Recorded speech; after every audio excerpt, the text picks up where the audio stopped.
Greetings LEGO fans, my name is Sasha and I am the Montreal Lego Maniac. Back for yet another build, this time from Star Wars Episode 9, we have Kylo Ren's Shuttle. This is kit number 75256 and has 1005 pieces, so it should take me just about 2 hours to do.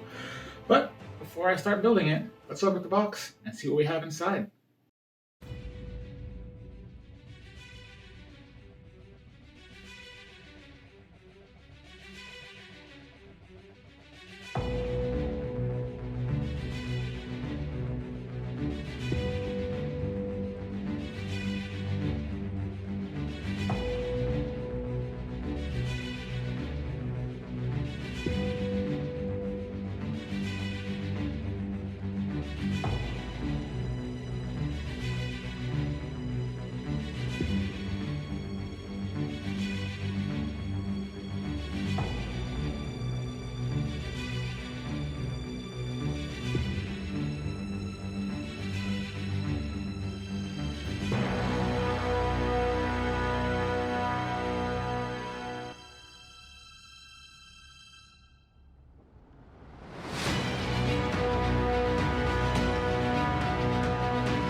If you favor the dark side of the Force and have ambitions to take over the galaxy, then you're going to need some transportation. And I think Kylo Ren's Shuttle is a great place to start building your armada. This sleek black ship, shown here with its wings folded in for the landing position, creates an impressive and intimidating silhouette when in flight mode. But while on the ground, I find this to be much less intimidating. With its wings closed in and the long wingtips folded down, it takes very little space when parked. But when you are ready for that takeoff, it doesn't take much effort. A flip of 2 little levers on the wings, and 1 little twist of the knob in the back, and the wings open up, spread apart, and you're ready for takeoff. And as you can see here, when in flight configuration, the wingspan on this one is really quite impressive. And I find it makes it a lot more fun to play with. And as this is a shuttle, I think it goes without saying that there's room to transport a few minifigures within. In this case, we have seating for 3. While it's quite easy to get 3 minifigures in here, there's only 2 clips on the walls next to them. I'm assuming these clips are here so the minifigures don't have to hold on to their weapons while they're in flight, but seating for 3, clips for 2, it's pretty clear to me that the math doesn't add up, and one of them is just going to have to hold on to his weapon. That's not really a big deal, but I thought it worth mentioning. And as you'd expect to find on most Star Wars vehicles, this one has some armaments. In this case, we've got some green projectiles mounted in some standard spring-loaded launchers, which are located just to the left and right of the cockpit.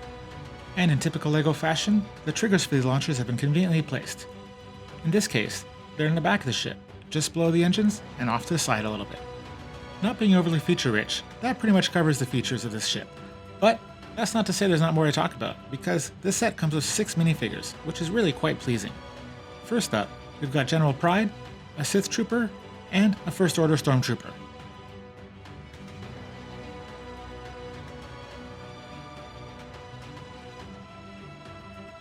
And next up, we have Supreme Leader Kylo Ren, wearing his helmet with those red cracks from when he destroyed it in the beginning of Episode 8 and subsequently repaired it at the beginning of Episode 9, and a pair of Knights of Ren, one with a giant battle axe, the other one with some kind of staff, and each with a thermal detonator in hand. For my final thoughts on this kit, I think it's a great one for play. It fits nicely in my hand, the large wingspan makes it a lot of fun to play with, and those projectiles are easy to access and, just plain fun. But I don't really find it's that great for display. It's honestly not that impressive to look at from a distance. The large wingspan takes a lot of space, and if you fold up the wings, all the impressiveness goes away and, it doesn't really hold its own on the shelf. So, if you're looking for a kit to play with, I think this is a great option. But if display is more what you have in mind, then you might want to look somewhere else. With 1,000 bricks in this kit, it's kind of hard to go wrong because, as you know, as I've said so many times, LEGO is all about building it, taking it apart, recreating it, and making your own, and this kit, with a lot of black bricks, has a lot of appeal for me. So I know that when this one goes back in the part bin, I'm definitely going to be using a lot of these pieces in short order. And that pretty much wraps up what I have to say about this one. I hope you enjoyed this review. If you did, please like, share, and subscribe, and I hope to see you back here next week for the next one. Until then, have a good one.